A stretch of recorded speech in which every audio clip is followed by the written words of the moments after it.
ঠাকুর মঙ্গল করুক। এই পরিবার নেই আর, এই পরিবার এই জগতে আর নেই, এই অন্য জগতে চলে গেছে। এরা রাজনীতির লোক নয়, এরা অন্য জগতের লোক। অতএব মানুষ একে বিদায় দিয়ে দিবে, বেশি সময় আর নেই। মমতা বন্দ্যোপাধ্যায় ইডি কর্তার কাছে হারিয়েছেন তিনি নিজেই আইনি কার্যত পার করে যা আপনার বাড়িতে বাইরের লোক, কাজের লোক চুরি করে, যেরকম তাকে সকালে বলছে চোর, চোর ছাড়া কোনো ভাষা বলছে না লোক। আমি তো মানুষ যা বলছে আমাকে তাই বলতে হবে। তো মানুষদের নিয়ে আমরা থাকি। বলছি তো চোর, রীতিমতো চোর, এটা আমি বলতে চাইছিলাম না, আপনারা চাইছেন, আমি নিশ্চয়ই বলছি যে একবারে চোর যাকে বলে তাই সাব্যস্ত হয়ে গেছে, আর বেশি কিছু নেই। আচ্ছা, শেষ প্রশ্ন হচ্ছে এই মুহূর্তে দাঁড়িয়ে বিজেপি অসুবিধা, কিন্তু কেন্দ্রীয় নেতৃত্বরা তাদের ঘোষণা করতে চাইছেন না ভোটের পূর্ব। আপনাদের কি মনে হয় এই মুহূর্তে বিজেপির একটা নির্দিষ্টভাবে মুখ করা উচিত?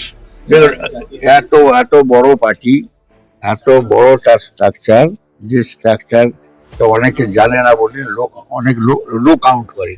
আমি আমার 15 বছর দিল্লি রাজনীতিতে থেকে আমি দেখেছি, ওরা যা করছেন ঠিক করছেন, ওরা যে রাস্তায় হাঁটছেন ঠিক রাস্তায় হাঁটছেন, এবং বাংলা পরিষ্কার হয়ে যাবে এবারে।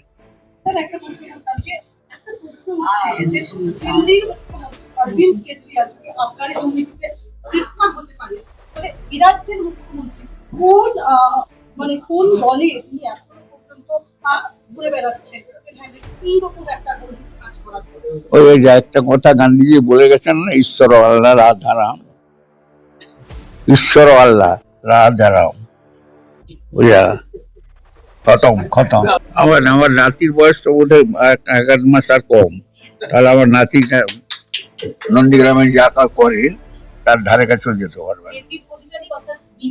হ্যাঁ, বিলু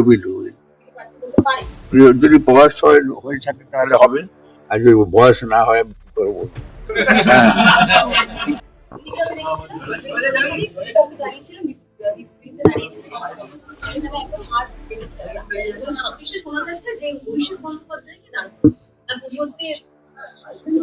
আমার নাতির বয়স তো বোধ হয় 1 মাস আর কম। তাহলে আমার নাতি নন্দীগ্রামে যা করে তার ধারে কাছেও যেতে পারবে। হ্যাঁ, বিলু